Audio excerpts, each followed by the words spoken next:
Meus queridos irmãos e irmãs, a Igreja Católica que peregrina neste grande Brasil, este ano está celebrando esta quaresma na recordação de que há 60 anos a CNBB iniciou a campanha da fraternidade.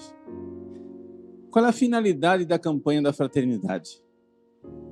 A finalidade da campanha da fraternidade é fazer com que a conversão quaresmal, ou seja, o nosso relacionamento com Deus, que deve ser transformado na quaresma, deve ser reformado, melhorado na quaresma, dê frutos no amor concreto do irmão. Por quê?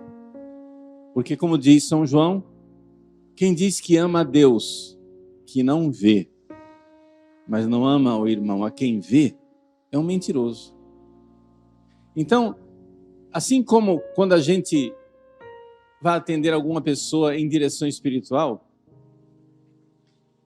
o padre, que é diretor espiritual, ele não embarca, ele não acredita imediatamente no que a pessoa está narrando. A pessoa chega e diz assim: padre, eu estou rezando. Aí quando eu rezo, eu vejo, assim, vem luzes espirituais. Padre, quando eu rezo, Deus me alimenta. E eu tenho, às vezes sinto um êxtase, uma alegria, lágrimas de contentamento, realização, felicidade. Deus me falou, Deus me disse, Nossa Senhora tocou meu coração.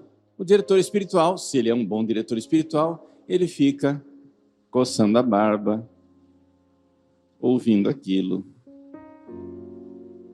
e diz assim: tá. Como que está a sua vida? Por quê?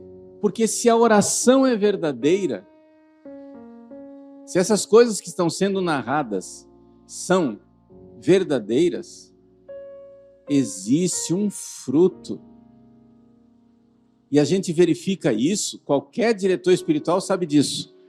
O fruto da oração, a oração é real, ela é verdadeira, quando ela demonstra em mudanças na virtude.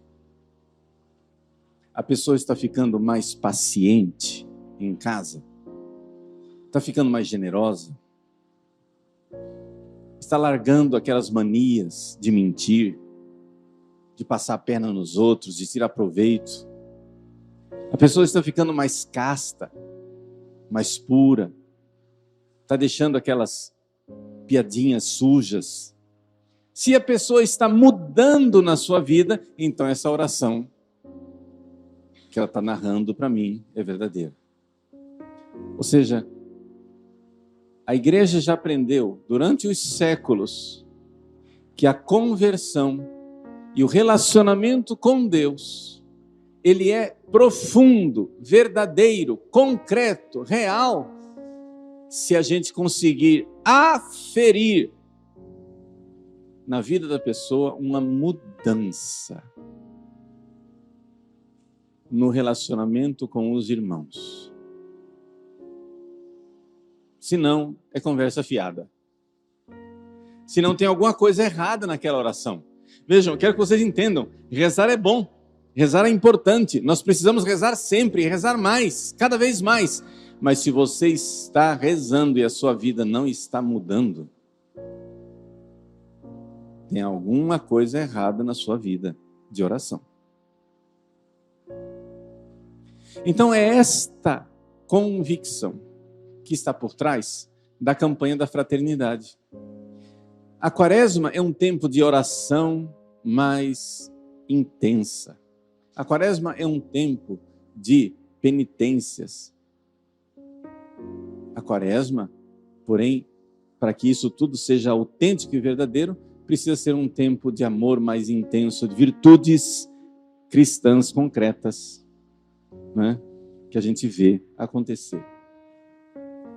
E o tema da campanha da fraternidade nesse ano, 60 anos da campanha da fraternidade, é um tema que soa inicialmente um pouco estranho.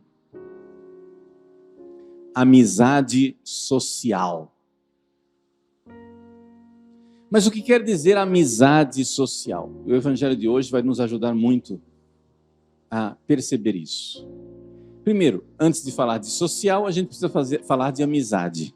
O que é amizade? Todo primeiro domingo da Quaresma, a igreja nos faz refletir sobre a tentação de Jesus no deserto. Esse ano é a versão mais abreviada, porque nós estamos no ano de São Marcos.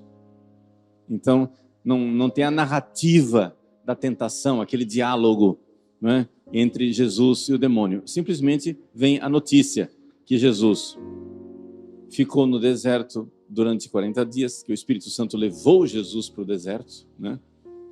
Eu sempre achei muito curioso e estranho que no texto grego original, quando diz assim que o Espírito Santo levou Jesus para o deserto, a palavra levou é a mesma palavra, uma palavra que aparece mais de 80 vezes no Novo Testamento, mas aparece sempre quando Jesus expulsa os demônios.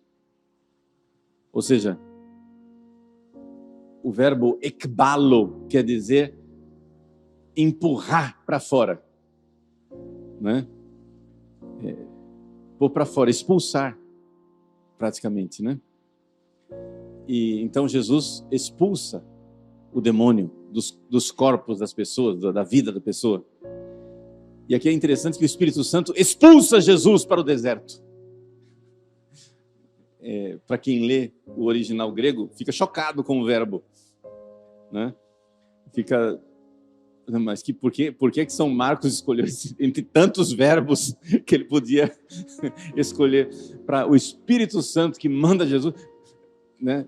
O Espírito está bem traduzido aqui, tá? O Espírito Santo levou Jesus para o deserto, mas no original grego tem uma sonoridade, assim, um negócio assim meio chocante.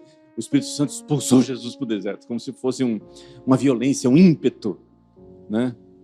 Mas a gente vê claramente que é Jesus que é levado para o deserto como se o Espírito Santo fosse, digamos assim, o general que empurra as tropas para o grande combate, para o grande conflito. É no deserto que se dá o conflito do Espírito de Deus com o Espírito do mal. E Jesus é quem vai realizar essa luta.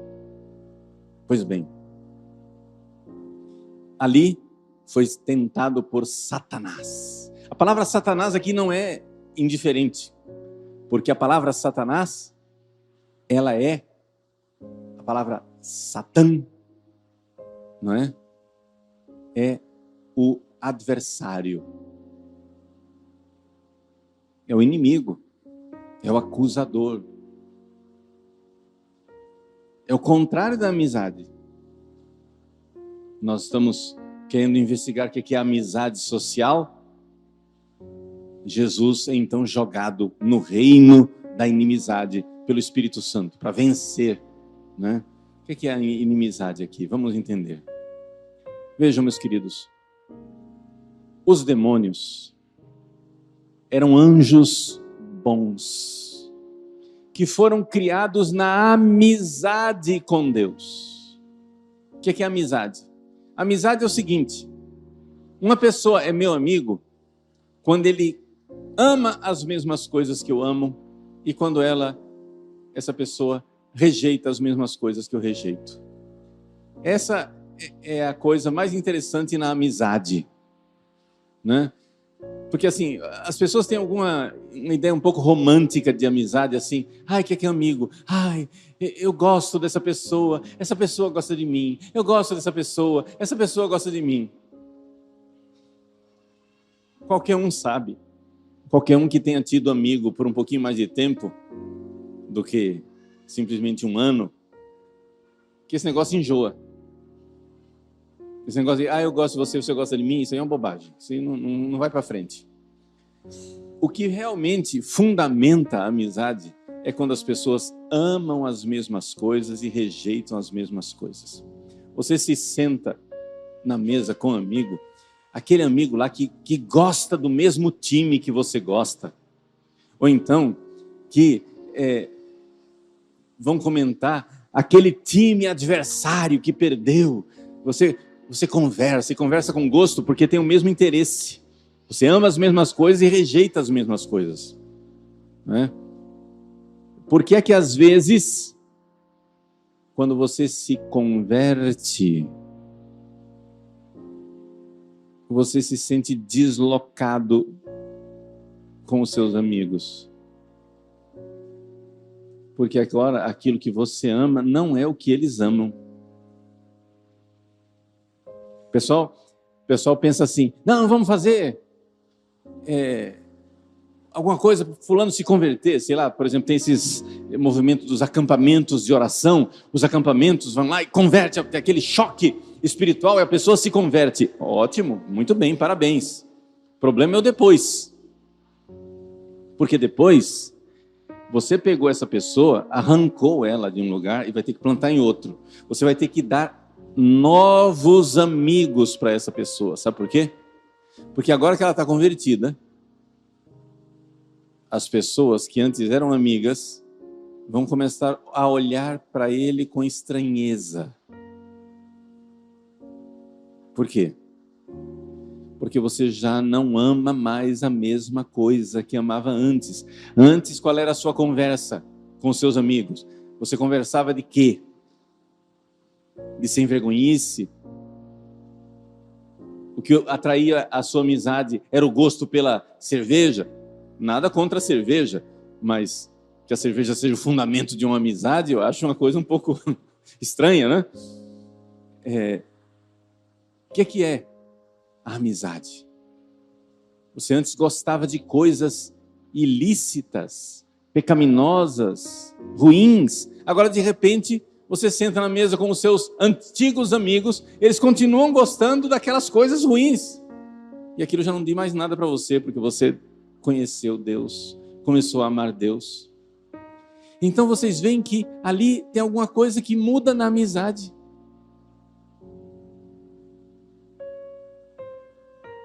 Como que você pode ter seus amigos de volta? O Evangelho nos diz: convertendo os seus amigos. É necessário converter. O Evangelho conclui dizendo assim: convertei-vos e crede no Evangelho. Esse é o fundamento de uma amizade. O fundamento de uma amizade é a metanoia, mudança de mentalidade. Nós temos que começar a amar o que Deus ama e rejeitar o que Deus rejeita. A amizade social entre nós, ela está fundamentada, antes de tudo, na amizade que nós precisamos ter com Deus.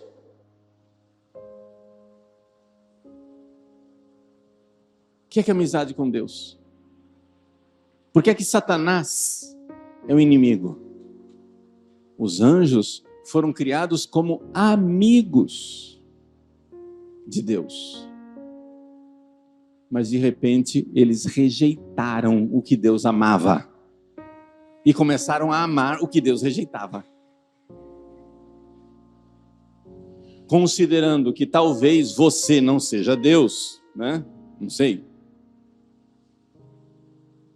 É ironia, né? Você está entendendo?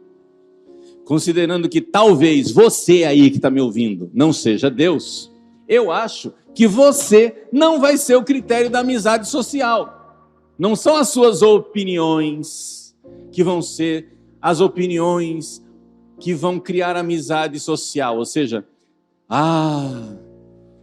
nós vamos ter amizade social se todo mundo amar o que Padre Paulo ama e rejeitar o que Padre Paulo rejeita. Aí o Brasil vai ser unido. É assim? O que é que você diz para o Padre Paulo se ele disser isso?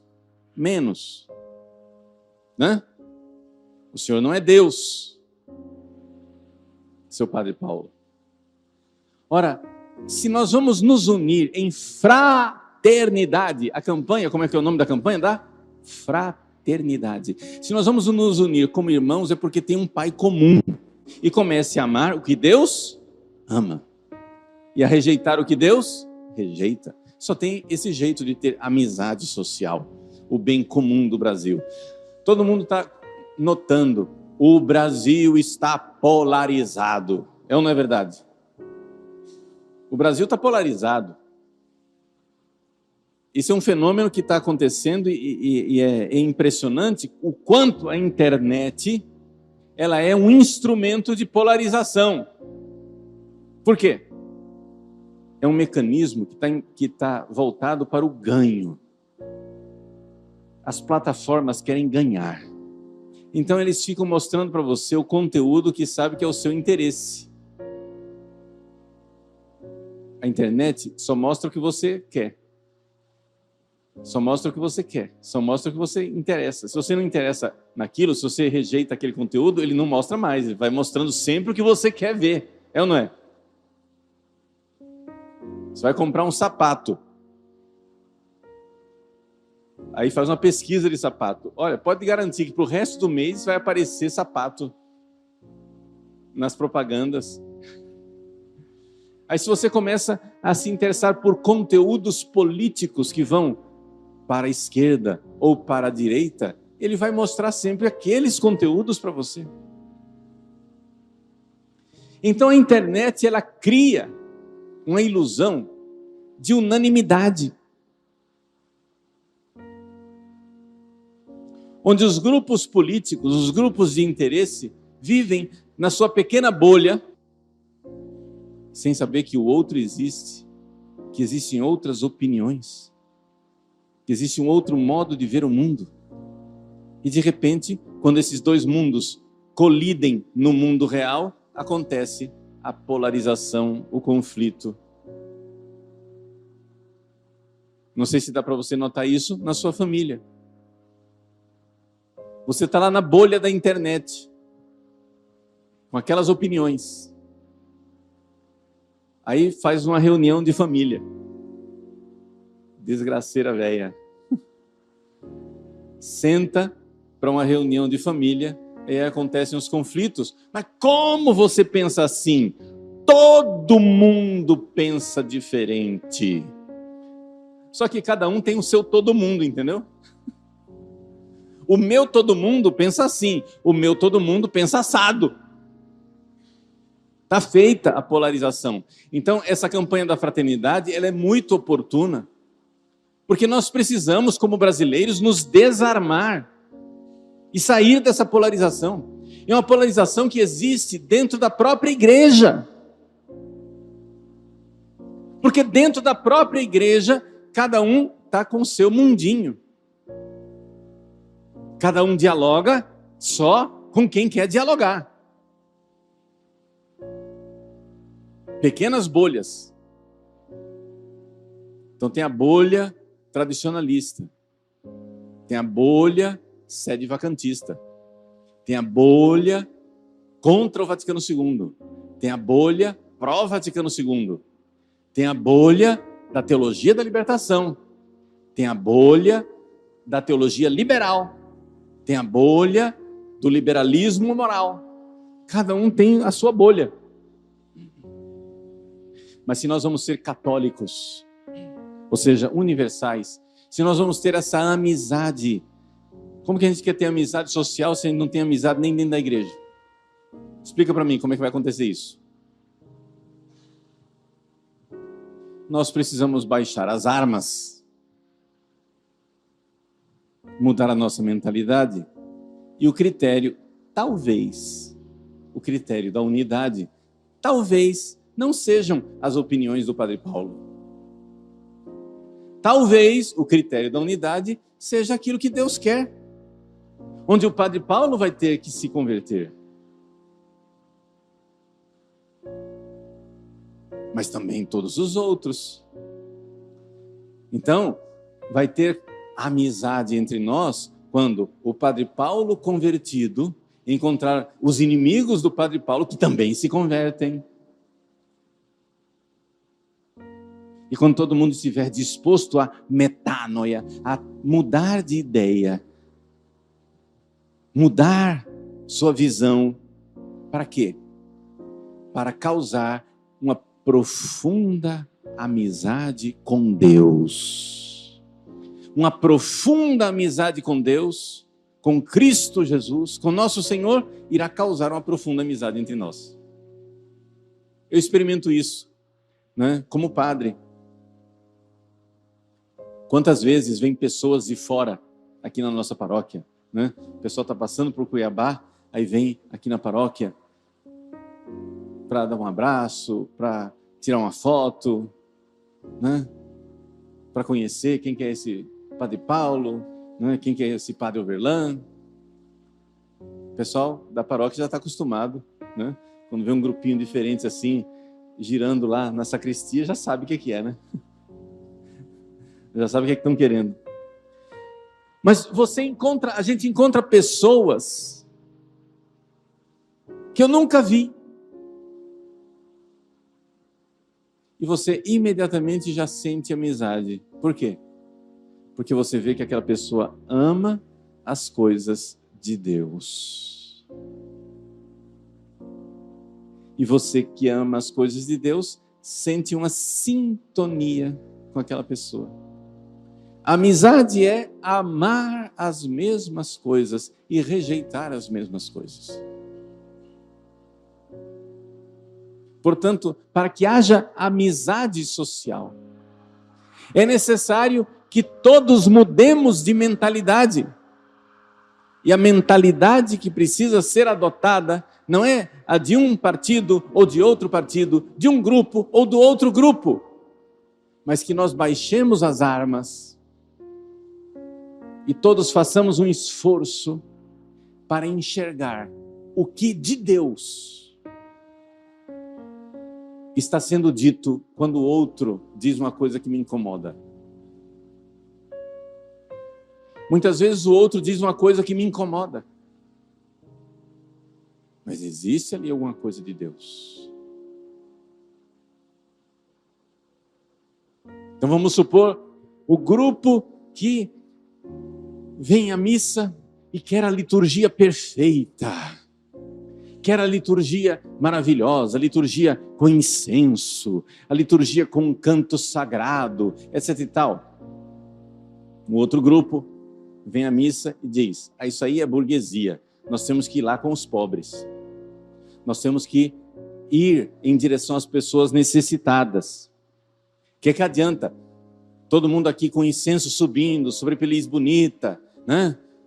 Liturgia acontecendo e a pessoa ali na esquina, desempregada, passando fome, e o pessoal sem luz elétrica, porque não tem ninguém que dê um amparo e que pergunte por que você está assim, por que aconteceu isso com você.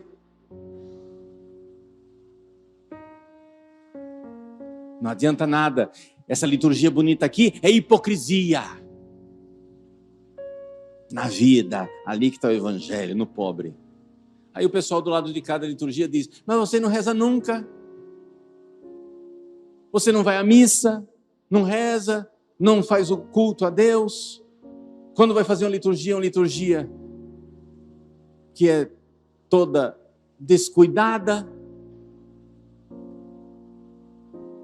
Ama, diz que ama os pobres, mas na verdade não ama Deus, e aí vem a briga. Como que a gente consegue unir esses dois grupos?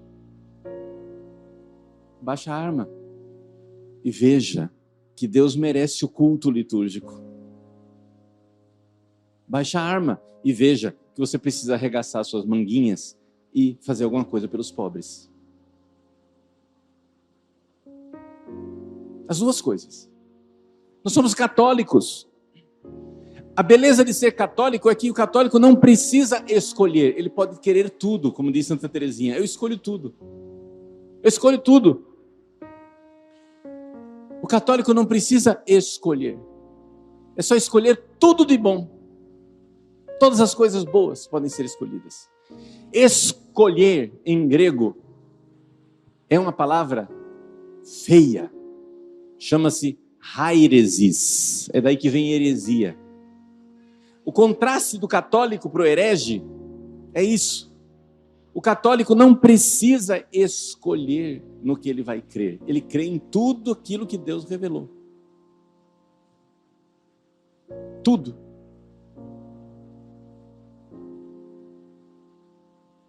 Então, nós precisamos sim de uma liturgia solene, uma liturgia bela, que transmita a majestade de Deus, a grandeza, a sublimidade do santo sacrifício,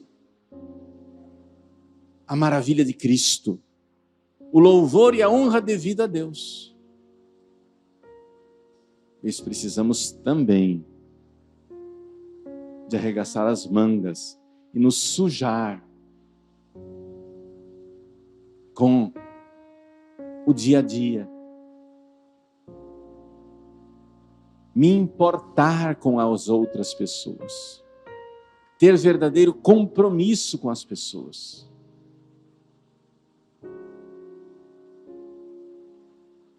Então, meus queridos, vejam como esse tema de amizade social e de fraternidade é muito oportuno para o momento que nós estamos vivendo no Brasil e na igreja.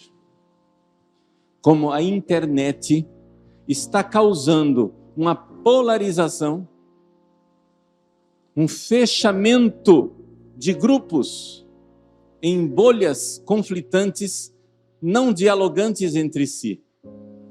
Claro que quando a gente sai da bolha e vai conversar com o outro, no início do diálogo, vai ter algumas farpas de discórdia, de acusação mútua.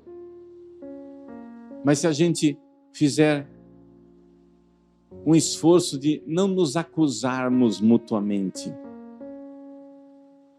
mas deixar o Espírito Santo conduzir as nossas atitudes. O Espírito Santo, ele é criativo. O Espírito Santo jogou Jesus no deserto. Também ele nos jogue no deserto árido e difícil do convívio com os irmãos. Na dificuldade de nos suportarmos mutuamente. Quanta injustiça a gente tem que tolerar e engolir para conseguir se sentar à mesa com um irmão. Porque nós estamos marcados pelo pecado original e não vai ter esse negócio assim de vida boa, né? Essa fraternidade paradisíaca em que nós vamos, né, nos sentar à mesa e vai ter só alegria. Não, nós vamos nos sentar à mesa, o que o outro vai dizer vai me incomodar, o que eu vou dizer para o outro vai incomodar, e nós precisamos buscar, não um acordo, aqui que é importante, a fraternidade social não acontece quando a gente faz uma média das nossas opiniões. Nada disso. Ah, eu acho, né, que é isso, você acha que é aquilo. A gente divide por 2 e tira a média. Não. A fraternidade social é quando nós estamos dispostos a querer o que Deus quer. Não é uma média, porque a média nos dá a mediocridade. In medio mediocritas. No meio está a mediocridade. Deus não é mediocridade. Deus é superioridade. A fraternidade social se dá quando nós todos, não interessa de que tendência, de que visão você esteja disposto a mudar para aquilo que é o que Deus quer. Eu estou disposto a mudar minha visão para aquilo que Deus quer.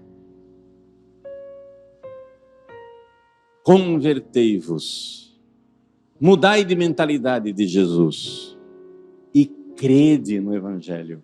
O mudar de mentalidade é crer no que Jesus revelou. Crer na fé da igreja, a fé de 2000 anos, não a fé inventada pelo seu grupo, não a fé inventada pela sua bolha, a fé apostólica, a fé de 2000 anos. Baixar as armas quer dizer, voltemos às raízes, à fé apostólica. Voltemos àquilo que verdadeiramente é a visão católica, conforme o todo, sem precisar rejeitar nada. Nem a oração, nem o compromisso social. E vivermos verdadeiramente aquilo que viviam os santos. Quantos santos verdadeiramente católicos? Vocês vejam, por exemplo, um São Luís, rei de França, vestido por fora com a glória de um rei, mas por dentro carregando o cilício da sua penitência. Ou um São João Maria Vianney, pobre pároco de Ars, que por fora carregava sua batina mal serzida, remendada, mas que na hora da liturgia fazia resplandecer toda a glória do culto a Deus. Os santos, eles têm essa catolicidade. Um santo nunca é um partidário. Os santos são muito católicos. Como Santa Teresinha, eles escolhem tudo. Escolher tudo. Tudo o que Deus quer. Na alegria de ser verdadeiramente católicos.